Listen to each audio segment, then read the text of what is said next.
scoop pour vous. Penalty sur Ronny Lopez à la 151e. Vous me demandez pourquoi on n'est pas revenu sur la VAR, mais la VAR ne fonctionnait pas. C'est quand même le Colombien qui a pris dessus. Il a réussi son dribble. Falcao, oui, il est mort. Ce soir, je vais dire tout haut ce que tout le monde pense tout bas. Radio Diagonale, la web radio 100% rouge-blanche. Eh bien, bonjour, bonsoir à toutes et tous. On se retrouve pour un nouveau débrief du 32e de finale de Coupe de France. Monaco se déplaçait au Red Star. Monaco s'est imposé 2-0 grâce à un doublé de son capitaine Ben Yedder. Et pour m'accompagner, je serai avec Claire et Flo. Salut messieurs. Salut. Salut. Bon messieurs, on va essayer de faire ça assez vite. Il y a la finale de hand dans une petite heure. Donc vos 3 points messieurs. Allez, vas-y Pierre. Oui. Alors, mes 3 points. Pour commencer, ça faisait plaisir parce que Kovac nous avait sorti quand même une compo plutôt ambitieuse pour une Coupe de France contre une équipe de nationale. On retrouvait quand même pas mal de titulaires habituels. Il n'a pas trop fait tourner, donc ça, c'était quand même assez agréable et ça laissait présager un début d'après-midi plutôt sympa. Le deuxième point, c'est que la hiérarchie est respectée dans ce tour de Coupe de France.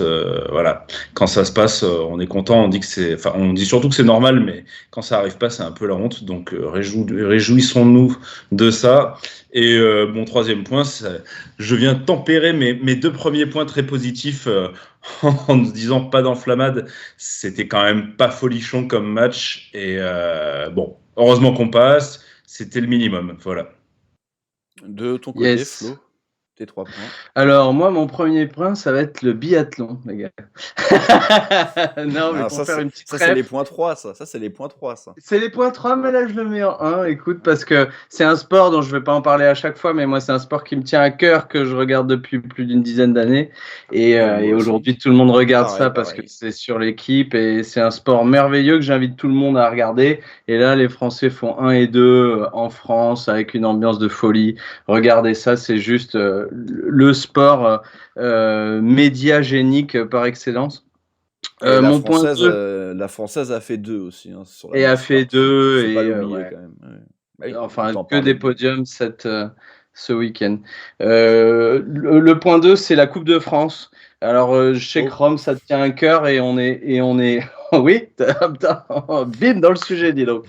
Et je sais que Rome, d'ailleurs, en parenthèse, je m'excuse pour ma cam qui va friser d'occasion. On a une technique un peu Coupe de France cette semaine, mais c'est de ma faute. Hein. Et donc, la Coupe de France, ça te tient à cœur, Rome, et moi, ça me tient à cœur beaucoup.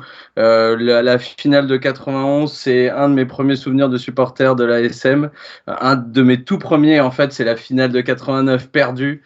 Et donc, voilà, là, ils sont autour de moi. Franck Passy et Ramon Diaz qui rentrent, que Arsène Wenger fait rentrer, l'énorme 1-2, le but de Passy à la dernière seconde. Putain, c'est une belle compétition. Pardon, j'ai dit un gros mot. Purée de pommes de terre. C'est une belle compétition et ça se respecte. Et ce match d'aujourd'hui a montré que c'était quand même une compétition qui en valait la peine. Et je rêve d'une finale contre un autre club que Paris et Monaco qui regagne ça 30 ans plus tard. La troisième, ça va être un hommage à ce club du Red Star que moi, alors je parle pas beaucoup du match, mais comme Pierre t'en a parlé, et puis comme on va en parler la plupart du temps, voilà. Mais c'est un club que, alors, le côté politique mis à part, hein, parce que je trouve que ça, c'est assez hors sujet, mais parce que c'est un club qui est moindrement politisé, mais c'est un club qui est surtout merveilleux, ce club du Red Star, des clubs de foot comme on n'en voit plus, avec une émulation, une âme, une vraie âme. Moi, le PSG me laisse quoi ? Je me fiche complètement de ce club parce que je trouve qu'il a aucune âme, même si c'est le plus gros club qu'on a aujourd'hui en France.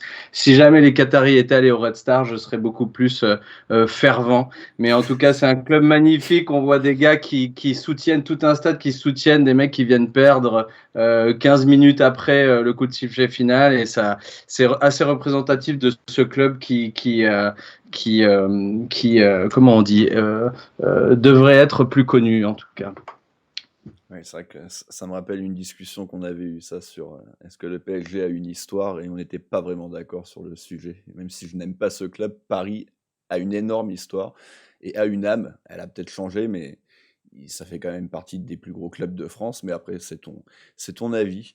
De mon côté, les 3 points, ça sera assez rapide. Le premier point, évidemment, c'est l'important, c'est l'essentiel, c'est la qualif. Voilà, on est en 16e de finale. Le boulot a été fait. Le deuxième point, ça sera de bien finir l'année. Voilà, le championnat, ça a été moyen quand même sur cette phase allée. On a un match important mercredi face à Rennes. L'occasion quand même de reprendre 3 points à une équipe qui, pour le coup, a fait une bonne première partie de saison.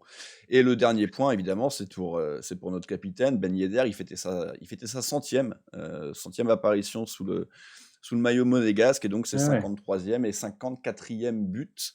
Donc il se rapproche du top 10 qui est aux alentours des 66-67 buts. Là, c'est là où il y a tous les Weah, Djorkaeff, Trezeguet, etc. Donc à voir s'il arrivera ou pas à rentrer dans ce top 10. Alors s'il reste s'il prolonge son aventure au-delà de la saison 2021-2022, ça sera évidemment le cas. Mais est-ce que c'est possible d'aller chercher ces 12-13 buts sur la phase retour? On verra. Moi, j'ai bien envie d'y croire.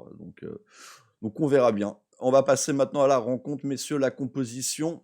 Comme tu l'as dit, Pierre, c'était plutôt une belle équipe. Moi, j'ai quand même envie de noter deux éléments importants. C'était la titularisation au but de Majeki.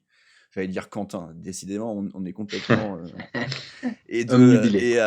Et c'était également, pour la première fois, j'ai l'impression, l'association, alors oui et non, mais en tout cas, la mise sur le terrain de nos 3 éléments offensifs, à savoir Boadou, Ben Yedder et Folland. Donc on attendait un peu de voir comment ça allait se voir sur le terrain. Et au final, en tout cas, pour le début, on n'a pas été déçus. On avait vraiment un 4-4-2 avec un Folland sur le côté gauche. On y reviendra, hein, mais qui a eu... on se doutait qu'il allait vivre une après-midi compliquée. Ouais. Ouais, complètement, hein, on est d'accord. Alors, le 4-4-2, il se dessine, mais j'ai trouvé une formation un peu assez libre devant. Alors, sur les phases défensives, on le retrouvait un peu, mais on retournait un peu, j'ai presque envie de dire, dans nos travers des formations magiques qui changent toutes les 2 minutes. Alors, c'est bien beau, c'est le foot moderne et tout, mais encore une fois, j'avais le sentiment, moi, sur les derniers matchs, qu'avec un 4-4-2 assez standard qui bougeait pas trop, que ce soit en phase offensive et défensive, on était un peu plus structuré et bon, on est reparti, je trouvais, un peu dans un peu pas le n'importe quoi, mais un peu le fouillis, on va dire, devant. Mais sinon, après, à part Jacobs, on n'est jamais trop content de le voir titulaire. Mais bon, sur un match de Coupe de France, quand on a Rennes qui arrive, effectivement. Et puis Majeki, content de le voir jouer un peu. Et... Non, c'était une compo assez, finalement, respectable. Majeki, notre futur titulaire de l'an prochain, apparemment. C'est ce qu'il souhaite et on peut le comprendre. Hein. Moi, ça ne m'a pas du tout dérangé qu'il dise ça. Après, si la place lui est pas faite, il partira et je le comprends complètement. Hein. Gardien de but, c'est quand même particulier. Hein. Il y a qu'une place, donc voilà. Ça fait déjà, c'est ça quoi? C'est sa 3e saison qu'il est chez nous. Ouais, il a 22 ans, donc il part sur. Non. Donc voilà. Il n'y a aucun doute là-dessus. On verra bien en tout cas. La rencontre maintenant, messieurs, la première période. Alors globalement, j'ai trouvé qu'on était quand même plutôt dominant sur l'ensemble de la mi-temps, mais si on avait vraiment une grosse situation contre nous, Pierre, ça a été cette grosse situation là, vers la 20e minute de jeu où le Red Star a été tout proche d'ouvrir le score et même à plusieurs reprises parce que dans la même action, il y a vraiment plusieurs situations. Ah ouais, il y a une espèce de cafouillage dans la surface avec, je crois que c'est une attaque avec un centre qui vient du côté de leur côté droit, donc de notre côté gauche à nous. avec Sidibé qui gère très mal son dégagement. Et donc, du coup, le dégagement revient sur un joueur du Red Star à l'entrée de la surface. Il y a une frappe qui est détournée. Ça revient dans les pieds d'un attaquant qui tire, qui envoie quand même une reprise très puissante et que Majeki détourne bien. Ça, on peut pas lui enlever. Alors, à bout portant, hein, ce vraiment, bel arrêt. il est devant le gardien Ouais. à 1m50 de Majeki. Hein.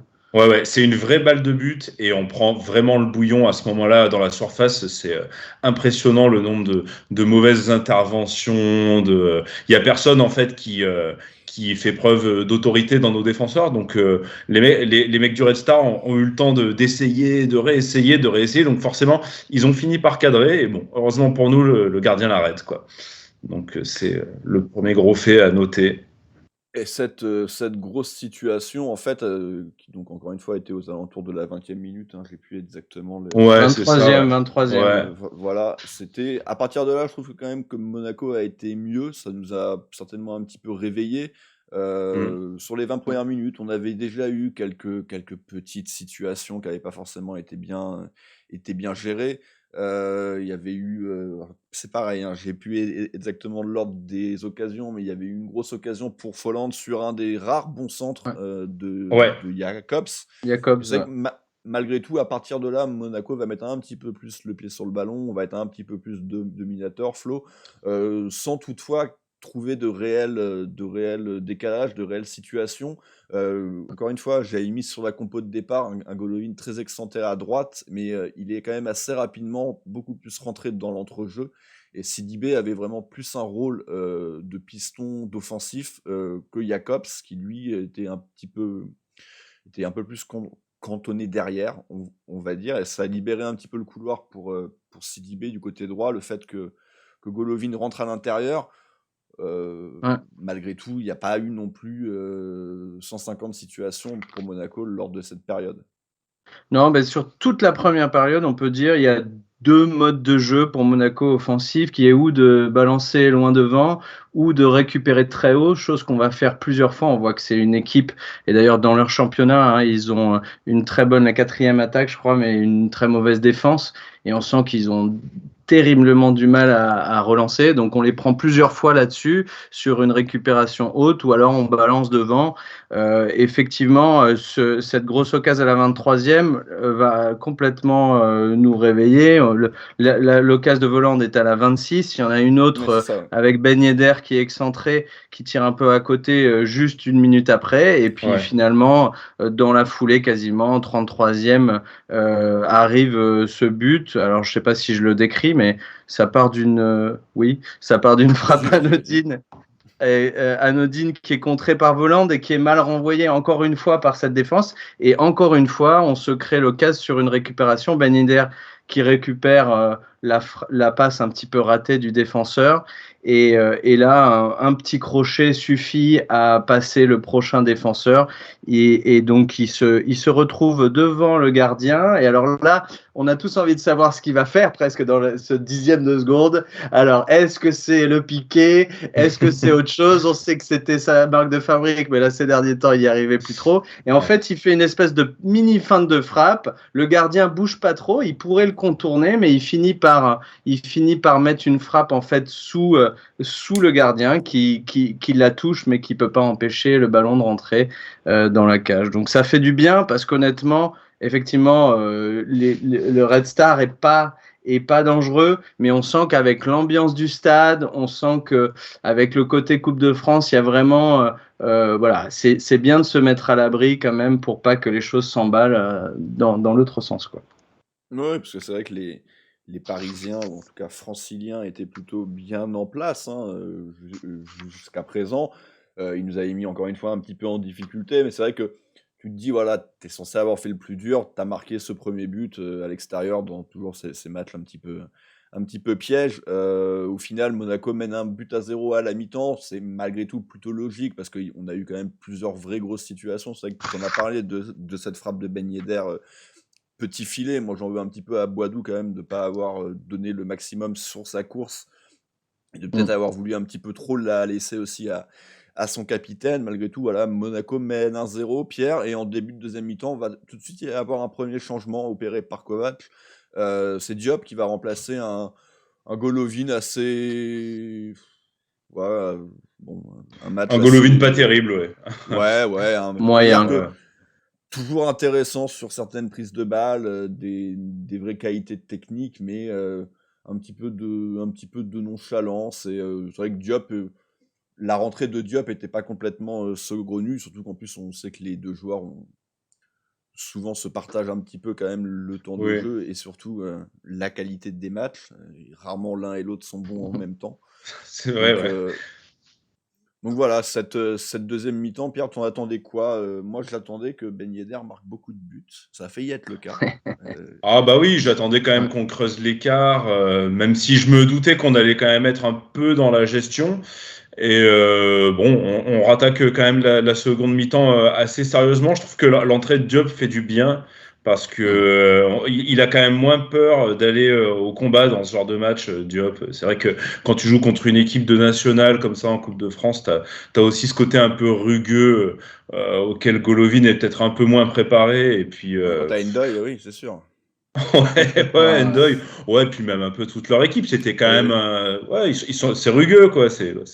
C'est la Coupe de France, quoi. C'est les 32e, quoi. Tu vas jouer. Encore ça va, le terrain était plutôt en bon état, mais souvent c'est un peu la description du premier tour de la Coupe de France, quoi. Tu joues sur un champ de patates à te faire casser les jambes par des amateurs, quoi. Il y a un peu ce Oui, côté-là. mais Bon. là, c'était une nationale, donc t'as quand même Voilà. des Ouais, belles ouais. pelouses, mais Voilà, oui, t'as un c'est- terrain quand même mieux. Après, le niveau, le- effectivement, était pas exceptionnel du reste. Ça, Non. on voit que ce soit devant. C'est complètement la panique à bord, côté défense et relance, comme je disais tout à l'heure. Mais effectivement, je pense que c'est aussi de la gestion d'effectifs du côté de Kovac, parce qu'il aurait Oui. très bien pu sortir Boadou. En termes de niveau, il valait mieux sortir Boadou à ce moment-là. Mais en termes de voilà, pour le côté, on est déjà à 1-0, on a le match de Rennes dans 3 jours. Je pense que c'est pour ça qu'il finit par sortir Golovin, qui n'était pas mauvais sur la première période. Ben justement, Boadou, il va y avoir son très gros raté à la 55e minute, hein, bien servi Ouais. par Sidibé. Il va un petit peu rater son contrôle, tenter quand même de battre le gardien quasiment à bout portant, hein. Ça peut faire un peu rappeler l'occasion du Red Star. Le gardien du Red Star va bien la sortir du pied. Et quelques instants après, Pierre, ça va être un petit peu le refrain de cette seconde mi-temps pour le Red Star, c'est que ils vont avoir deux grosses situations dans cette mi-temps, deux barres transversales, et la première, c'est une tête un petit peu lobée. Ouais, une tête lobée, ouais, c'est ça, sur à un, l'heure sur de un jeu, coup de ouais. pied arrêté. Ouais. Elle est sur un coup de pied arrêté, je crois, cette tête. Et part d'une touche, en fait, mais non, c'est sur un centre, mais très D'accord. lointain, sur la gauche de Ouais. notre surface, mais en Voilà, arrière de la ouais. surface. Ouais, exact. Ouais. Mais du coup, situation encore pas très bien défendue. Donc, une tête lobée Non, rien. qui apparaît pas si dangereuse que ça, en fait, finalement, vu la trajectoire et tout. Et bon, bah, Bon, elle c'est touche le quand haut même de la le barre, montant. hein. Oui, voilà, C'est c'est le le haut haut de de la la barre. Donc, J'ai pas Donc été c'est très un inquiet. centre lointain, juste pour décrire à ceux qui n'auraient pas vu le centre lointain qui est repris du haut du crâne par un des attaquants du Red Star et du coup qui lobe Majeki qui retombe avec un peu moins de force. Elle pourrait retomber dans le but, mais elle retombe vraiment sur la barre. Ouais. Donc ça reste une grosse occasion qui sort de nulle part, effectivement, mais bon, voilà, plus de peur que de mal. Situation, ouais. Et puis quelques instants plus tard, Ben Yedder va doubler la mise et clore peut-être encore les quelques incertitudes qu'on pouvait avoir. Bien lancé par Matazzo, très Ouais, belle passe à décisive. noter, ouais. Ben Yedder a peut-être un petit peu en réussite sur son contrôle, mais il a quand même une telle justesse technique qu'il arrive à rattraper son premier contrôle pas extraordinaire, et il trompe tout en douceur, tout en délicatesse, le gardien du Red Star, hein, d'un Du petit gauche. ballon, encore une fois. Ouais, il croise bien sa frappe. Ras de sol, ouais. Alors Pas il y a besoin une, de mettre de la puissance. Il y a une erreur de placement gigantesque des défenseurs du Red Oui. Star là-dessus, hein. C'est-à-dire qu'ils Bien ils arrivent en ayant toutes leurs lignes à laisser un seul défenseur pour Boadou et Ben Yedder. Donc c'est pour ça qu'au final la passe de Matazzo, qui est une bonne passe, elle devient excellente parce que en fait le défenseur sait pas aller sur Boadou, aller sur Ben Yedder et du coup laisse Ben Yedder un peu tout seul. Bon, mais après effectivement il se la J'aurais monte fait bien, l'autre il choix, finit moi. bien. J'aurais fait le Ouais. même choix personnellement. J'aurais plutôt laissé Boadou tout seul. Hein. Ça, c'est clair. Ah, mais c'est vrai que le Red Star, tactiquement, c'était quand même pas un adversaire très, de très haut niveau. Non. Non, bah évidemment, mais c'est pour ça, encore une fois, l'important c'est qu'on a fait le boulot et c'est qu'on n'a pas eu de blessés, Oui. qu'il n'y a pas eu de carton rouge. Après, Mais c'est évidemment, peut-être- on s'est pas régalé, hein, mais Non. s'il y en a qui s'attendaient à se régaler cet après-midi, non, il doit pas y en Non. avoir. Si il y avait toute la team, on va enfin voir L'ambiance. Ben Yedder et non, on va avoir Ben Yedder avec Boadou. Ah, On oui. a vu, voilà, on a vu un très très bon joueur et puis un joueur qui, encore une fois, hein, pour le moment, peine réellement à convaincre, mais on en parlera. Oui, il on en aura son parlera petit dans pas chapitre. longtemps. Ouais, Quelques ouais. instants après, il y a eu Disasi, une tête qui s'envole un petit peu sur un corner. Et puis cette deuxième barre, Pierre, alors celle-ci, elle est magnifique, hein, parce qu'une Ah ouais. reprise de volée, demi-volée sublime. En reculant, ouais, c'est vraiment un beau geste que fait leur attaquant là, avec un centre qui cette fois-ci vient de la droite et donc du coup, comment il s'appelle cet attaquant là, qui est Damien rentré Durand. Damien Durand, ouais, qui bleu, était ouais. présenté. Mais d'ailleurs, qui Ouais. rentre à la 60e et qui fait 30 bonnes minutes. Hein. Bah, je crois qu'il disait que c'était un peu leur bon joueur qui était pas au top en ce moment, mais qui est un bon joueur. Et c'est vrai que ce geste-là, en tout cas, qu'il fait est très beau. Et du coup, ouais, donc le centre viendra de la droite et il reprend en demi-volée en reculant et ça part vraiment vers la lucarne, mais sauf que ça va sur la barre. Et, Une Majeski Zidane semblait Leverkusen, avec moins de temps. Ah, mais quasiment. Hein, Ou les c'est pas du comparaisons. gauche, c'est du droit. Ou les comparaisons. Ouh là là. Zinedine Durand, ouais, voilà. Mais non, mais pour le donner à ceux qui n'ont pas vu le match et qui n'ont pas vu l'occasion, elle vient de moins haut, mais elle vient plus Elle vient de vite moins et il la reprend vraiment bien. Ouais. Bien. C'est un geste technique magnifique en tout cas. Ouais, c'est très beau. Il est Est-ce plus que près. Majeski l'aurait arrêté? C'est possible, parce que Majeski est bien placé dessus. Ouais, il est dessus, ouais. Je me on se demandais demandait s'il la touchait pas, moi, dans un premier temps. On Sans s'est mettre posé la même dessus, question. Ouais. Les commentateurs d'OLTV auraient certainement dit qu'il l'avait sorti. Mais c'est un autre débat. En tout cas, voilà, Monaco se fait un petit peu peur sur cette situation. Et puis, il va y avoir encore deux grosses situations pour Monaco. Alors, une première, Pierre, assez drôle, oui. hein, parce qu'on s'est tous un petit peu marré plus qu'autre chose. Là, il mange c'est la Gelson. feuille, le stade, il mange Une insulte le au banc. football, ouais. Terrible. Ouais, c'est. Gelson, Gelson. qui venait de rentrer et qui a encore une fois paniqué complètement quand il a du temps. En fait, c'est pas possible. Hein. Il faut pas qu'il ait du temps. Hein. C'est incroyable, ouais, parce que alors ça vient d'un superbe geste de Ben Yedder en fait, qui lui a un QI foot quand même bien au-dessus de ce Gelson, et donc du coup qui laisse passer la balle sur un centre qui vient de la droite, et donc du coup Gelson est vraiment seul face au goal. Il a plein de possibilités et en fait il foire complètement son contrôle. Du coup il se met en difficulté et puis même après tout ce qu'il fait n'est pas bien et il finit par faire un vieux tir. Ouais, la frappe est nulle. Enfin il fait tout mal sur ce coup et du coup le gardien sort ce ballon sans vraiment de grandes difficultés quoi.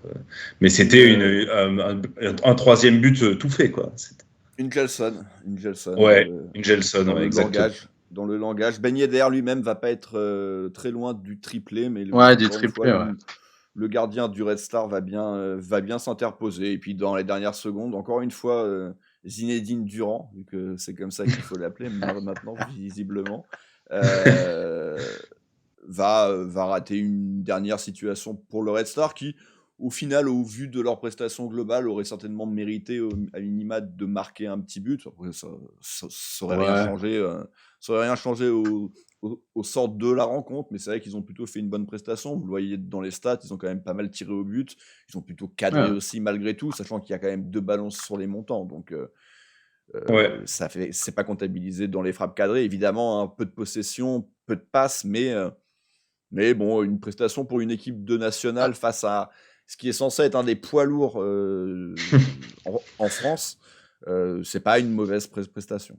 À noter un Owen Maes, que je pense que tout le monde a même pas connu, qui était chez nous, je crois, une saison qu'on avait pris libre de Lens et qui est reparti, qui a été pas 2020, trop mauvais, donc qui est venu chez nous une saison et on sentait une envie de revanche assez forte en première Ouais, il a mi-temps. été bon, ouais. C'est vrai qu'il a. assez bon. Ouais, il a Sidibé fait s'en 2-3 rappellera un dégâts. petit peu, il lui a mis le bouillon quelques fois.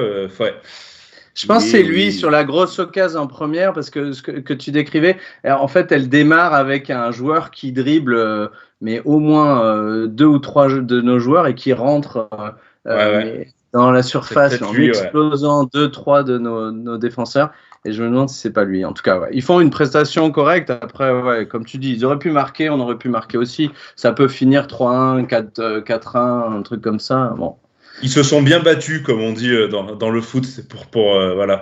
C'est le bon niveau, je pense. Tu Ouais. sais, le niveau national, c'est le bon niveau pour avoir justement la bonne pelouse, une équipe qui finalement joue et pas trop. Ils étaient accrocheurs, mais pas non plus autant que peuvent l'être certains clubs amateurs. C'est le bon niveau pour finalement passer. Alors, tu peux quand même te planter sur du national, mais finalement, c'est pas un mauvais niveau. Tu as une bonne pelouse, une équipe correcte qui te laisse jouer.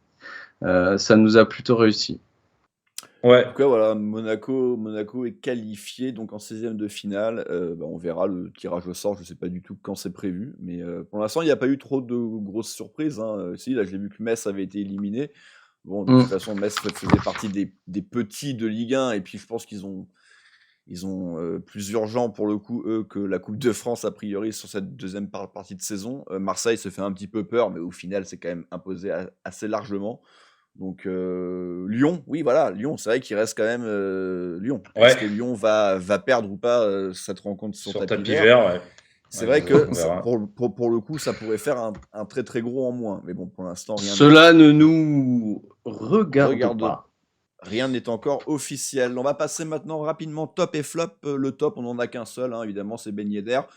Auteur d'un doublé, il aurait pu potentiellement marquer un peu plus. Et puis aussi, moi, je l'ai trouvé plutôt bien dans le jeu, Pierre. Ouais, complètement. Un bon match, bien dans le jeu. Ces 2 buts sont des jolis buts quand même. Il est bon, c'est notre top et de loin, quoi. Non, mais tu as raison de le mentionner, Rome. Je l'ai trouvé meilleur que ces derniers temps dans le jeu. Dans l'organisation, dans sa qualité de passe, même avec un but, moi je le mettais top, loin devant les autres, alors avec 2 évidemment, mais il y a un vrai mieux sur, après c'est contre une équipe du niveau qu'elle avait, mais il y a un vrai mieux sur son investissement offensif au-delà du côté purement décisif, quoi. On sent qu'il a vraiment fait quelque chose sur ce match-là, ça fait plaisir. Ouais, tout à fait. Les flops, alors on en a mis 2. Alors très rapidement, je vais faire Gelson, parce que c'était un peu plus pour la vanne, mais bon, il est rentré une vingtaine de minutes. Il y a évidemment ce gros raté, mais bon, il a également un petit peu tout raté aussi. Dernièrement, il était un petit peu mieux, il fallait le souligner. Là, c'est un peu plus pour la vanne et pour son occasion quand même assez gaguesque, raté. Mais par contre, pour nous, le vrai flop de la rencontre, c'est Boadou. Alors, certains pourraient aussi penser à un Kevin Volland, mais Volland, moi, pour le coup, je l'ai trouvé de toute façon pas à sa place. À partir du moment où je l'ai vu peu positionné là, je me doutais que la rencontre allait être très compliquée et très très longue pour lui. Par contre, Boadou, là, voilà, tout le monde voulait le voir en pointe associé à Ben Yedder. Voilà, c'est fait. Il a pas pesé, il a eu des occasions, il les a ratées. Lui, pour le coup, dans le jeu, est quasi inexistant, peu intéressant. Il a fait un bon contrôle en première mi-temps sur un centre, une nouvelle fois venu de Sidibé. De toute façon, je crois que 90% des centres sont venus, alors peut-être pas forcément de Sidibé, mais en tout cas de ce côté-là. Donc voilà, la déception continue. On peut insister là, franchement, sur ce match, parce que là, c'est contre un niveau plus faible. Et honnêtement, le monsieur est embêté par le ballon. Il a vraiment du mal dans la surface. Sur la grosse occasion dont vous avez parlé, où il est face au gardien, il arrive à faire 2 contrôles avant de frapper. Le mec est devant le gardien. Et c'est-à-dire la même occasion dont on a parlé du Red Star, l'attaquant du Red Star, lui, il frappe directement. Boadou arrive à toucher 2 fois le ballon avec le pied avant de frapper sur le gardien. Je me souviens d'une action où ils sont 3 contre 1 en contre en première mi-temps avec Ben Yedder et Golovin, où il peut y avoir action de but, où il fait un décalage mais dégueulasse, une espèce de passe molle qui vient pas du tout à Golovin, et on perd le ballon là-dessus. Non, il y a un vrai souci de niveau, ce type-là. Alors, oui, alors il fait un beau contrôle et du coup, on s'en souvient parce que c'est le seul bon truc qui fait toute la rencontre. Mais il y a un vrai problème de niveau avec ce type-là. Moi, je me demande vraiment si combien de temps on va lui donner encore sa chance. Ça fait quand même 4 mois assez horribles où on a à peu près rien vu à part le match justement contre le PSV où il s'est rappelé à ses bons souvenirs. Mais après, s'il peut pas, il peut pas. À un moment donné, c'est vraiment très compliqué. Hein. Et sur un match comme ça, où tu n'arrives pas à tirer ton épingle du jeu, c'est une vraie preuve que le mec a pas le niveau, quoi. Ouais. Ouais, c'est Ouais, clair. on est assez d'accord sur ça. Alors très rapidement, je vais m'occuper de Majeki, notre gardien de but, pour le reste des performances individuelles. Ouais, plutôt pas mal. Il n'a pas eu grand chose à faire, mais très clairement, en tout cas, ce très bel arrêt, même si l'attaquant en face fait pas le geste pas parfait, à la 25e minute, s'il y avait eu but, on se serait peut-être mis un peu plus en difficulté. Donc rien que pour ça, on aurait limite pu le citer dans les tops aujourd'hui. Le reste de l'équipe maintenant, Pierre, alors la défense centrale, Maripane, Dizazi, un On les a pas combat trop vus, pour les match. deux, ouais. Ouais. Match qui est sans grosses erreurs. Après, bon, ils ont quand même pris le bouillon dans certaines situations contre le 12e de national. C'est pas glorieux, mais bon, après, ils ont pas fait d'erreur. Match correct, sans plus. Yes. Oui, je pense qu'il n'y a pas grand-chose à ajouter de plus. Djibril Sidibé, Flo, moi je trouve qu'il a été plutôt actif, voilà. Ouais, il est solide. Voilà, rien à dire. Pas en dessous ou au-dessus de son niveau normal. Solide, participe moindrement offensivement, quelques bons centres, comme tu as pu en parler. Et puis défensivement, ça reste une valeur relativement sûre au final, même si par le passé, certains ont pu le déterrer. Mais non, franchement, il fait un match solide comme d'hab. Bah, il avait fait partie de ceux qui avaient raté leur match face à Paris, hein, faut pas l'oublier, Ouais. mais Ouais, c'est vrai ouais. que globalement, c'est vrai que c'est quand même devenu une des valeurs sûres. Alors, un autre qui n'est moins une valeur sûre, c'est Jacobs. Bon, pour le coup, aujourd'hui, il n'y a pas eu de grosses erreurs. Il a quand même été globalement un peu plus en difficulté que les autres parce que la plupart des grosses actions sont venues de son côté. Il a toujours d'énormes difficultés à défendre. Offensivement, moi, c'est l'impression que j'ai eue. Il est quand même moins monté, donc il a forcément moins apporté que Sidibé. Il aurait pu être passeur décisif hein, si Folland avait un petit peu mieux réussi sa finition en première mi-temps. Donc, bon, voilà, pas extraordinaire, mais bon, une de ses prestations, en tout cas les moins catastrophiques depuis le début. Et Ouais. c'est déjà ça. Le milieu de terrain, Pierre, Matarazzo, Tchouaméni, Matarazzo avec qui on ne perd pas, ou presque, hein, parce qu'il était là. Exactement, notre talisman Matarazzo. Non, Que dire? les deux, moi, je vous en avais parlé avant. Moi, je trouvais que si on avait dû mettre complété dans les tops avec Ben Yedder, je les aurais mis. Ils ont été quand même pas mauvais. Matarazzo a mis un peu plus de temps à rentrer dans le match, mais bon, il fait quand même une jolie passe sur le but de Ben Yedder et un match sérieux, passé la première demi-heure qui était pas bonne. Et Tchouaméni, ça reste quand même. Je trouve qu'au milieu de terrain, quand on a des phases de récupération et de reconstruction du jeu, ça reste quand même notre milieu qui fait les choix les plus judicieux, qui est capable de poser le jeu et de manière régulière par rapport à Golovin dont on va parler ensuite. On va Ouais, dire moi, je qu'ils trouve avaient qu'il était. leur niveau moyen et que leur niveau Ouais. moyen est plutôt bon. Ouais, Oui, tu voilà, résumes c'est très ça. bien. Ouais. Matarazzo, moyen pendant une demi-heure, puis un petit peu mieux. Et puis Tchouaméni, voilà, c'était un match tranquillou pour lui et il l'a joué tranquillou. Voilà, il y a eu quand même Ouais. quelques frappes, quelques centres un petit peu joués faciles, mais voilà, il est beaucoup plus fort. Donc évidemment, il n'a pas besoin de forcer son talent, mais il aurait pu le faire malgré tout, quoi. Ça aurait pu apporter un peu plus de qualité globale à la rencontre et Ouais, potentiellement. tu le sens sur un- sa frappe, là, sa frappe enroulée, où Ouais, clairement ouais, il essaye de bien faire jolie pour la caméra, mais c'est ça. il a pas franchement envie de la mettre, quoi. Il voulait Hmm. pas, il voulait pas se faire mal et il a bien raison, mais il a quand même fait une prestation assez honnête. Les deux derniers titulaires dont on n'a pas trop parlé, Golovin et Folland, donc bon. Golovin, on en a un peu parlé parce qu'il est sorti à la pause. On a dit qu'il avait été décevant. Mais qu'est-ce qu'on pourrait dire sur l'Allemand, Pierre? Mais encore une fois, positionné là, on le sait, l'année dernière. Oui, c'est pas son poste. Les deux Ouais, il premiers est pas à mois, l'aise. il était plutôt côté droit, mais on l'avait fait beaucoup jouer et c'est vrai que c'était compliqué. C'est pas un ailier, Voilà, oui, c'est pas un ailier. Bon, voilà. Donc, Ouais. c'est pas un bon match, hein, c'est une évidence, mais Il a pas été nul, mais il a pas été nul, bon. ouais. Ouais. Tu sens qu'il participe un peu, il fait quelques passes, mais pas décisif, quoi. Pas décisif comme il peut l'être, et évidemment, il est plus décisif quand il est plus proche du but adverse. Ouais. Il est pas loin de marquer un joli but quand même, hein, sur le centre de Jacobs, justement. Oui. Si elle rentre, c'est quand même joli, hein, le geste qu'il fait, reprendre de voler comme ça. Enfin, non, c'est. Après, oui, non, c'est pas du grand volant, on est bien d'accord. Il mérite pas qu'on parle plus longtemps que ça de lui. Oui. Et enfin, le dernier changement, Flo, on en avait un petit peu discuté, c'est évidemment Diop, Ouais. qui a été peut-être un petit peu mieux que Golovin, mais bon, moi je l'ai pas non plus trouvé très, très transcendant. Il apporte quand même, parce que dans un match comme ça, où comme je le disais tout à l'heure, on ne faisait pas beaucoup plus que, alors notamment en première, mais que balancer devant ou que récupérer la balle haut, c'est le joueur qui au moins arrivait à te passer du milieu de terrain, créer cette liaison milieu de terrain-attaque, qui peut te passer une ligne ou deux, voire plus.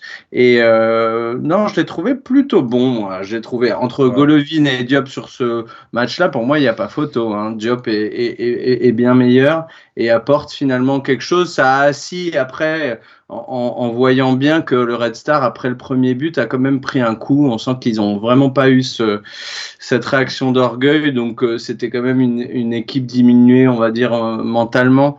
Mais il a participé à ce qu'on puisse justement prolonger et à assurer un peu cette victoire. Voilà, bon, enfin, les derniers changements, on va même pas en parler, mais il y a eu quand même les rentrées de. Il y a eu Gelson, mais on en a parlé. Mais il y a eu les rentrées donc d'Isidore à la place de Folland, de Matsima pour Sidibé et de Fofana pour Chouameni. Ah oui. Bon, tout ça, tout ça. Des changements pour la prime de match, ça, oui. Voilà. Ouais. Ils mettent une prime pour les matchs de coupe en bois, voyons. Sûrement. Sûrement. En tout cas, voilà pour ce débrief. C'était donc l'avant-dernier débrief de la saison. Le prochaine émission, ça sera évidemment le débrief du match mercredi soir. Ouais, mais c'est mercredi. Exactement. Ça, yes. J'avais un doute en fait sur la date. Alors ça sera logiquement, si j'ai bien compris, Flo, un débrief en sortie de stade avec toi, Boris et Damien. Ça se pourrait fortement. Après, peut-être que moi, je ferai que la première partie du débrief. Ça se réglera entre nous. Le Golovin des débriefs, il va jouer la première mi-temps du débrief. Okay. Ouais, je préfère faire Diop. Non, mais oui. Et puis derrière ça, toujours pas de mur des légendes. Hein. On n'a toujours pas repris, mais ça va reprendre pour le mois de janvier. Et puis après, on vous proposera évidemment entre les fêtes ou peut-être après le 1er janvier, on verra. Mais bon, le club Mounégou, bilan de la mi-saison. Ce qui a été, ce qui n'a pas été. Il y a quand même eu des bonnes choses malgré tout. Certainement que le match de mercredi va potentiellement changer pas mal de choses, hein, parce qu'une victoire, ça nous replacerait quand même. Ça nous replace, bien. Ouais. Tout à fait. Donc on verra en tout cas, mais on verra d'ici là. En tout cas, messieurs, merci de m'avoir donc accompagné pour cet avant-dernier débrief, donc du coup, et de l'année 2021. On se retrouve donc ce mercredi pour un nouveau débrief. D'ici là, messieurs, portez-vous bien et Dagé Mounégou. Salut. Ciao. Et bisous.